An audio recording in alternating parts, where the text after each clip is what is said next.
everyone. Today I thought I would film somewhere a little bit different for my weekly sit down videos. I normally sit at my rather messy desk and I've been filming my weekly live writing sprints here, and I thought, you know what, this is rather a nice backdrop, other than I noticed there's a slight Bohemian Rhapsody effect, although that's uplighting, isn't it, from the skylight over me. So there is that, but yeah, I thought this is a nice backdrop. This is my dining room. And if you wanted to join those live writing sprints, they are every Monday at 9:30. That's British time, whether that be BST or GMT. We're just about to change. The clocks are changing in, is it a week, 2 weeks? I don't know. So yeah, it's 9:30. And I just think it's nice for a start to the week to be productive. You don't have to be writing to join me. If you just want some company on a Monday morning, maybe you do a different job. Maybe you're not a writer, but you're working from home and you want some company while you do your Monday morning admin, or maybe you're cleaning your house and you just want a little chat or whatever. Do feel free to drop in if you'd like to. We do 15-minute sprints, 3 sets of 15 minutes with 5-minute chit chats in between. So if you'd like to join, I do schedule them so you can do it so it sets a reminder, and there's a few past ones if you'd like to watch one that was live and is no longer live. Whatever the word for that is. Recorded? I don't know. Anyway, today I wanted to sit down and tell you about the last few weeks because, frankly, it has been the best month of my writing career. And I mean like 30 days, not as in February, if that makes sense. Yeah, the last couple of weeks has just been incredible, and I really wanted to share with you all of the things that were so amazing, because there might be things that you want to give a go that you've not thought about before. And also I just want to celebrate success. I think it's so important, and in our very British way, we don't like to talk about things that we do well, but I have just had the most amazing time, and that's measured in terms of, you know, book sales, but also more importantly, experience. And I'll tell you all about it in a moment. Before I get into it though, I would love it if in the comments, tell me your successes. I really want to know. And again, it doesn't have to be writing stuff. It could be, maybe you finished the chapter of your book that you've been working on, or you've got through a tricky plot point. Maybe you've sold loads of books lately, or you did a really good book event, or you got a great stockist for your books or something. Or maybe it's just a life thing, like my kids slept through the night, or like, I don't know, just anything. And I mean success measured however you want to measure success. Something that just really made you think, yes, go me. I want to know in the comments. Do tell me, and let's all chat in the comments about how wonderful things are, because it's nice to talk about the good stuff and less about, well, we should talk about the bad stuff, but let's just good stuff right now. You can tell that my brain is not yet braining following the last few weeks. So I'm going to tell you about my book launch, World Book Week, and an award ceremony. Those are the things. So let's start off with my book launch. So those of you who have been following along for a while will know that I have been working on a new book that's Captivating Kelp Forests, and it's the second book in a series which is sponsored by Natural England, written by me and illustrated by Rhiannon Thomas, and the series is discovering marine and coastal habitats. So there's going to be a whole load of habitats. The first book was Secret Seagrass Meadows, and the second one is Captivating Kelp Forests. And that book was launched on the 16th of February. So that's where we're going back to, 30 days ago, almost. So as I say, it's literally been like 4 weeks. It's mad. So much has happened. So leading up to the launch, there had been a whole load of stress. I had a lot of printing issues, which I will make a separate video about to explain what happened and how I dealt with it, because I think that would be really useful. So I stressed about that, and I was also worried about the scale of the launch, because I just had anxiety and imposter syndrome about it, because we launched the book at the IoW Story Festival. So this was my first literature festival, literally even to attend. I've been to author events and like book readings and like, but never a whole literature festival. I've never been to the Isle of Wight. There were so many, you know, we've got to get the ferry on time, and I've got to get down there, and we've got to get the books, and everything needs to be planned. And there was a lot of anxiety. The actual event was incredible. So what happened, I vlogged it, so I'll stick the vlog below if you want to have a look. I travelled down on the Thursday, so the 15th, and I met everybody in Southampton. So Jess and Marina from Natural England, and Rhiannon, the illustrator. It's the first time we've all been together. I'd never met Rhiannon Thomas before, even though this is our third book that we have worked on. So it's so lovely to all meet up, and we sort of had a brief explore of Southampton while we were waiting for the ferry. Went over on the ferry, we just immediately all clicked, and we're just having such a great time. We then went and dropped off some of the books, because part of this project with Natural England is that 200 books get distributed in the area. So with Seagrass Meadows, that went out around Plymouth, where the book was launched and kind of based almost. And with this one, they're going around the Isle of Wight and Hampshire, sort of Southampton way. So we dropped a box off with this company called ARC or ARC. They're really, really cool. They do like habitat technology stuff. Check them out. I'll link them below. So interesting. And so we dropped off some books, and then we like ate and just were exhausted because of the travel. Anyway, so then the launch was the next day, and we had a chance to have a chat about the plans and everything. And I was worried, just in a natural way, just that it was a big day. And also, I had a migraine literally every single day, the Thursday, Friday, Saturday, and it cleared,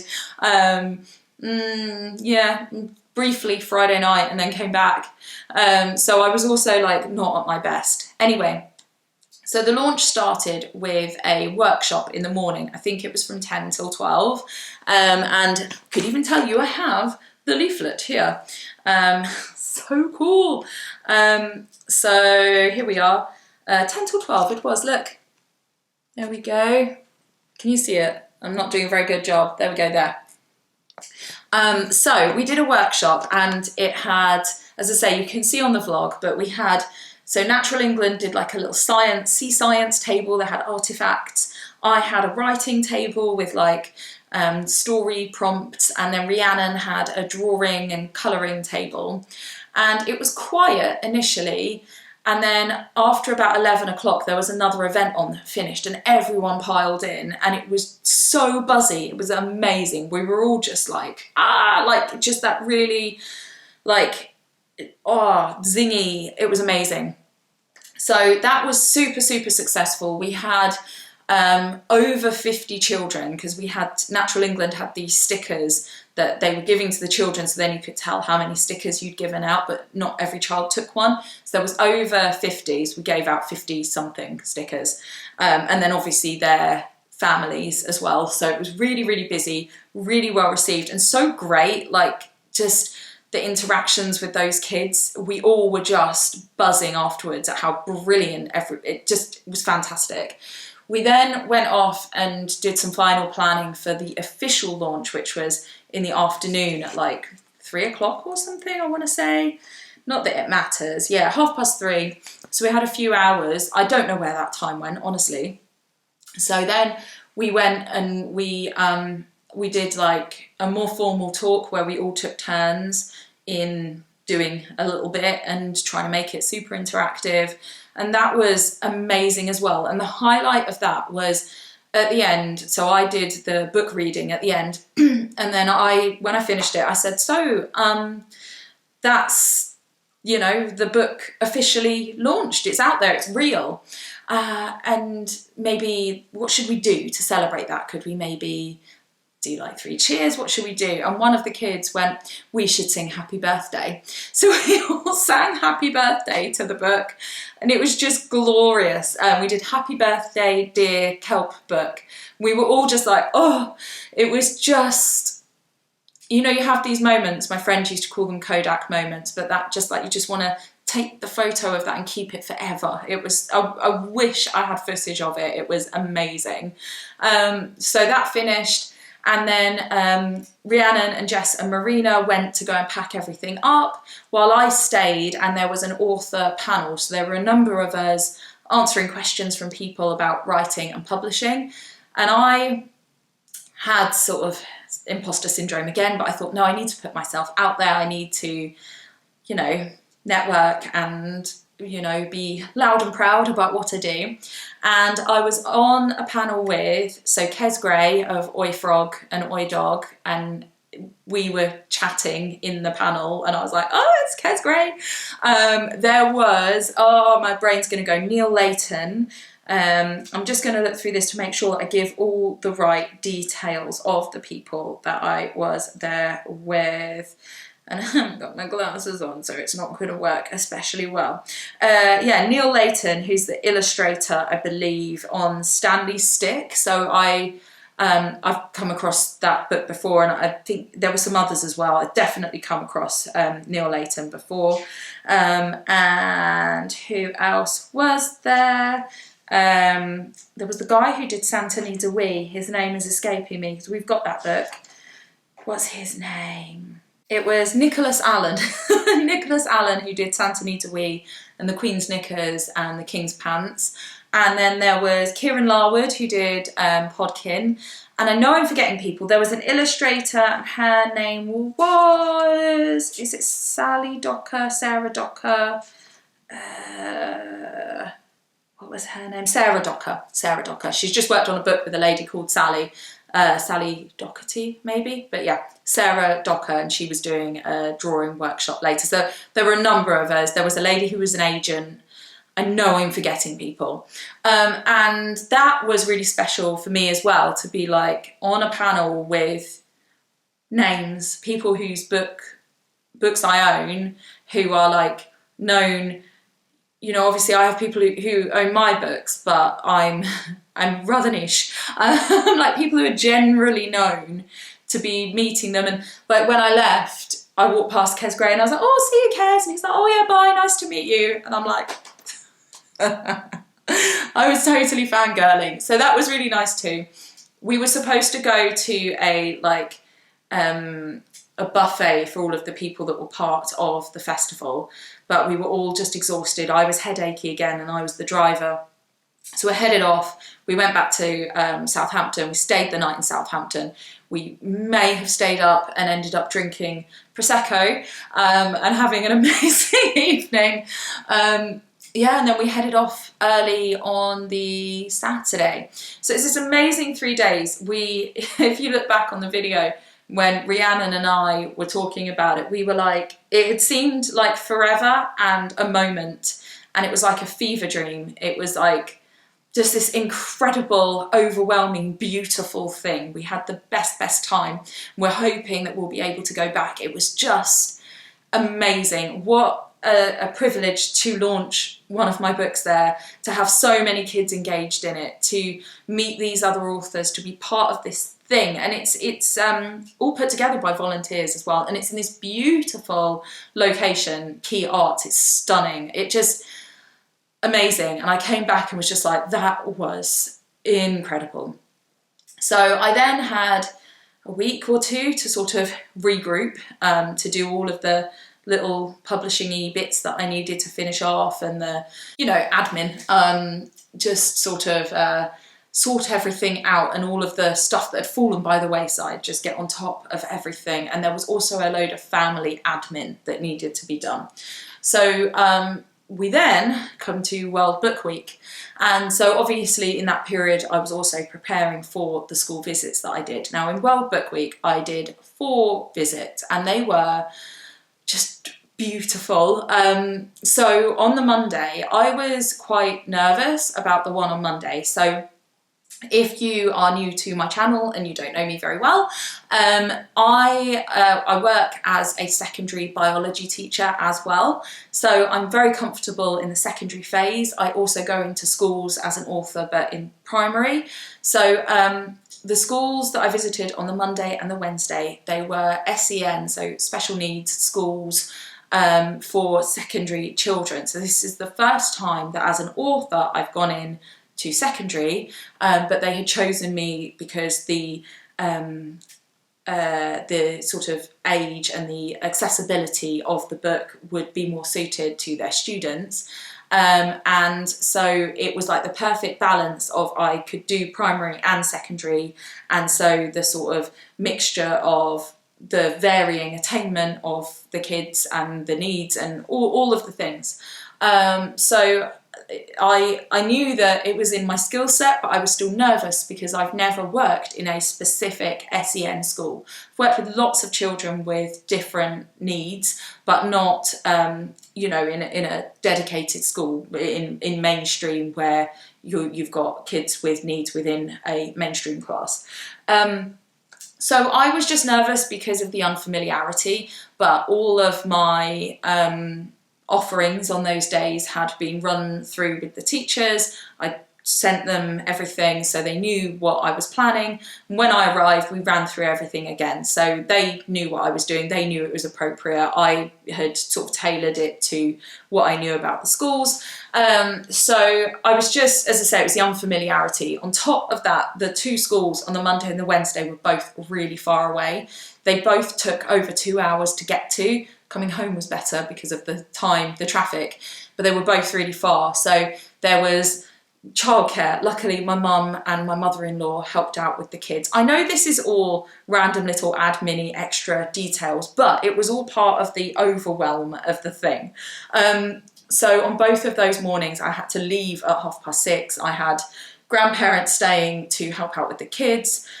It was busy, it was lots and lots of planning, everything ready, so it was just like clothes on, get out the door, and everything's prepared for the kids, and I've got everything prepared, and the car is packed, and all the resources. And so the Monday and the Wednesday both, as my first experience of SEN schools, were just incredible. I felt such a privilege at spending time with those kids. They were just brilliant. I don't even know how to put it into words. So one of the schools had children with more complex needs, and being able to sit with them and show them some little sea creaturey artifacts or a piece of fabric, that's because one of the storytelling sessions, we made the drama studio into an underwater world, and so we had all these bits of fabric and bubbles and little soft toys, and we just created this whole world, and going over to the students and showing them things and talking to them.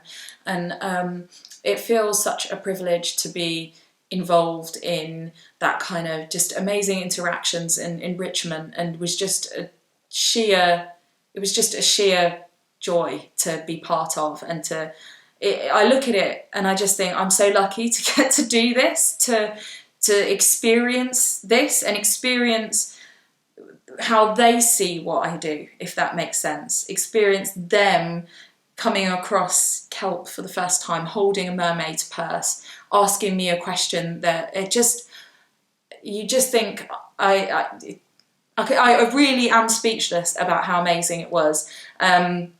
Students who wanted to show me their project, or who, I was doing creative writing bits about the environment, and they wanted to do it about something they were interested in, and I was like, sure, and we were just flexible with it, and their excitement that they could write about something they were passionate about, and I was like, that's the point, that's why I write this stuff, I love it.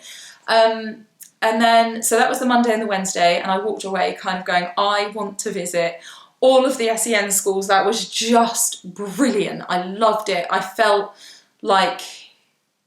confident that it was in my wheelhouse with my different experiences throughout my teaching career, and with the way that my books merge science and make that accessible and are rhyming, so there's rhythm. It just, everything felt like it just like went into place.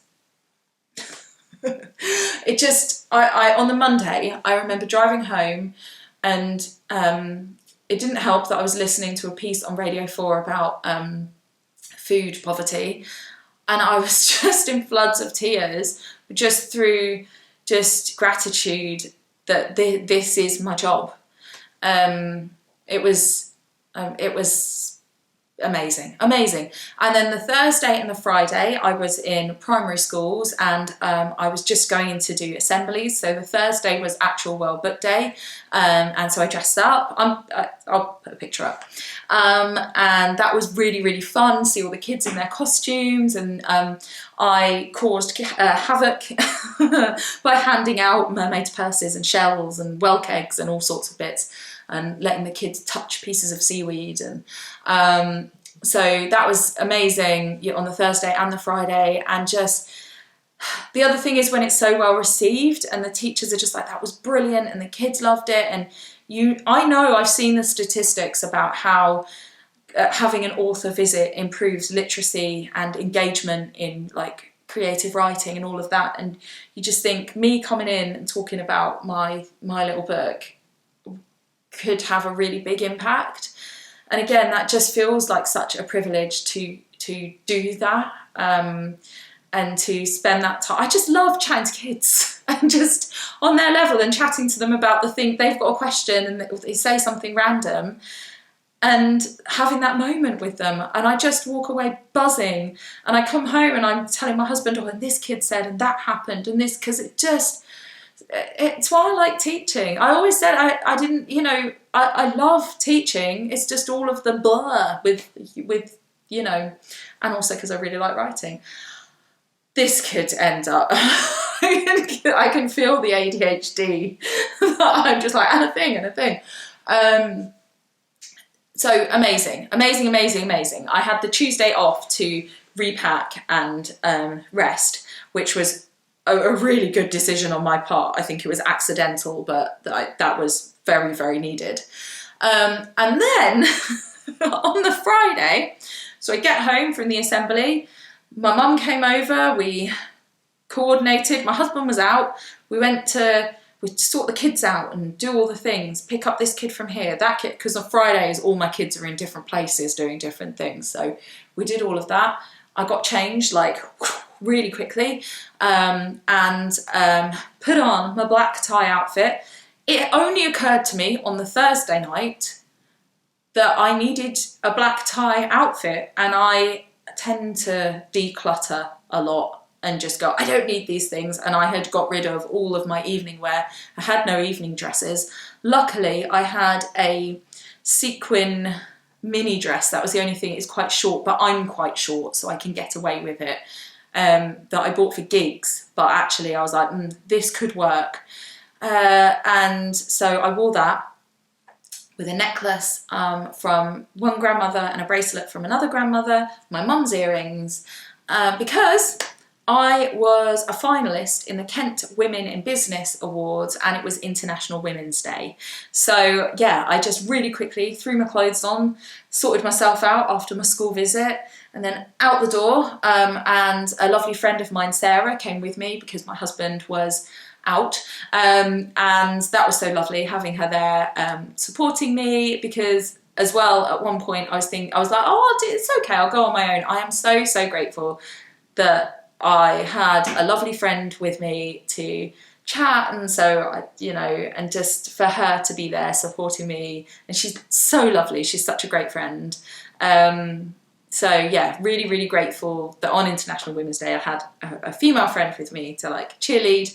It was so nice. I met all these other incredible business women. So we had like a 3-course meal. Everybody's in their finery. People looked incredible. And then it was the awards. I'm so glad that my award was one of the first. I think it was the second one done, so that it was done. I didn't win. So I got a certificate that I'm a finalist. So they had, I think, 1 winner and 3 runners-up, something like that, and then everybody else got their finalist certificate. And one of the ladies on my table was a runner-up in the category I was a finalist in, so that was really nice. But I said right from the get-go, I am just so delighted to be a finalist, to have had my application read, and for people to be like, yeah, she deserves to be a finalist. That was really, really nice. And we did leave, so there was a disco, and we did leave because it's so many things that week. I was so tired. I'd worked such long days, and it had been so intense and so much peopling. Sarah looked at me at the end of the night and was like, we're going home. I was like, oh. So, yeah, we went home, and the whole next day was just spinning with how amazing it had been. And so that was last week. I can't believe that was last week. Feels like 100 years since that happened. Because this week I've been tidying up all of the stuff from the school visits and doing all the admin, and I've also done a couple of days teaching. So that seems really long ago. But so basically, from the launch at a book festival, then preparing and doing all of these amazing school visits, and then the being in the award thing, all in that space of time, was just like, as I say, it just left me just in a twizzle about it all. I just, and I'm so grateful, in amongst all of that, the experiences, the fact that, obviously I sell books and I make money through, the festival and also the school visits, and the whole launch of the book and all the things, and but money is just one little piece of the pie. The success in terms of the book achieving what we wanted it to achieve, of telling children about this habitat and exciting them about it, and about literacy and environmental literacy and engaging with people, and that's the success bit. And then at the end of it, to have been a finalist for this little business that had been doing so well for those few weeks, and to have them to get a certificate at the end of it, was just like the icing on the cake. I'm so going next year, and I want me a gold one. I'm not going to get it probably, but one can try. So yeah, just I feel really lucky that the things that I've put in place, the networking I've done, the relationships that I've built, the books that I've created, all of those things have led to these opportunities, and the experiences that I have made me well placed to do these things. And I'm just so grateful to get to do it. So I just wanted to sit down and tell you about it, because I want this documented, and I want to share this with you as well, like I said, because this is so achievable. Like school visits, go do them. If you've written a children's book, oh my goodness, go and do them. They are the best thing in the world. Just, kids are brilliant. It is scary. And I as I said, I was nervous, and I work in schools all the time. I've worked in education for 15 years, and I still think, oh, this is a new thing, I'm not sure. And you never know what the kids are going to do. And there's always that moment where you think, oh, they're listening to me. But it's just so special. So do that. And, when you launch a book, do something. I've always said, mark the launch. It might not be a literature festival, but do. And I'm going to be honest, that's because Natural England have the connections. That wasn't me. Even if you just go out for dinner with your friends, or you do a live stream and chat to people online, just do something to mark it, because it's so rewarding to just kind of go, full stop, I've marked that, or, well, comma. It just gives you that moment to reflect on what you've done. So, yeah, book launch, do it, do the book launch. And you know what? If you do the launch and no one comes, which happens, I've done book events where no one's been there.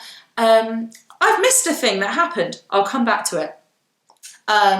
Yeah, just take all the pictures, have a good laugh about it, and it's still a thing that you organised and you did and you put yourself out there for. So don't worry about how much engagement you get. Just do it, do the thing, because it's great. I also I'm going to take a pause from the point I was making and let you know that I also did a bookshop event at the Folkestone Bookshop where I did storytelling and crafts, and that was so lovely. There were loads of families that came. I saw it being shared in the local groups and I was like, oh, that's me, I'm doing that, when I saw people sharing that, oh, this event's on. So it was really well attended, and it was really fun. The kids were brilliant. So yeah, and the Folkestone Bookshop are lovely, so I really, really enjoyed that too. Back to the point, which was, yes, have a launch, and yes, go into schools if you're a children's book author. If you're not a children's book author, don't, it's a bit weird. And the awards, apply for awards. Some of them cost you. So this one, you know, there's the meal that you don't have to, but you know, that you pay for to go to the black tie thing. So there is usually a cost involved. It is normal to pay for awards. There are lots of awards out there. There's the selfies, that's just been announced for this year. So the selfie awards, that's for indies. There might be local things. There's all sorts of different things, whether it's a business thing like this one, or whether it's a book thing, or, you know, again, put yourself out there, give it a go if you can afford to. Because, as I say, there often is a cost. If you can't afford to, then so be it. But, you know, just if you're eligible, just go for it if you can. You know, costs accepting, costs willing. Oh, my brain. You know, my main point is just go for it, because all of this that's been so dear to my heart and has just meant so much is by and large because I've put myself out there and I've just gone, all right, I'll try that thing. Yeah, go on then. Oh, I'd like to do that. I'm going to advertise that I can do that. I'm going to put myself out there. And then it happens, and it's rewarding. I did a consultancy call in amongst that as well, because I also offer consultancy. So that was amazing as well. Yeah, it's just been, I'm still reeling, which is why a lot of that was probably incoherent. But as I say, the overarching point is if you put yourself out there, then it comes back to you. And it's, well, I mean, if you don't put yourself out there, it doesn't happen. So put yourself out there. Don't worry about will anyone come. Well, I have done events where no one has come. And I've done really lovely things that were well intended and that just didn't, you know, didn't strike people's imagination. They didn't come. But again, it's still a thing that you did. It's still, you know, a thing that you put yourself out there for, and should still 100% be celebrated. I'm going to stop because I am blethering on, but I'm really, really proud and grateful. And thank you guys for all the support as well, because YouTube, it has charted the whole thing. I was on YouTube before I even admitted that I was publishing a book to lots and lots of people. My YouTube channel existed before I told most people in my life what I was doing. So you guys have been there, and just thank you. I just have so much gratitude for what I get to do, and I really, really hope that this momentum and excitement continues. It's obviously not going to be as good as like all of the things that come with World Book Day and all of the sort of, but there's still elements of that I want to continue on and use what's happened to keep some momentum going. So thank you if you've got this far, and as I say, please do tell me your successes, however big or small they are. I want to celebrate them. Thank you so much, and yeah, subscribe if you haven't already. There's more stuff coming, and thank you for listening. Take care, and I'll see you all soon for another video.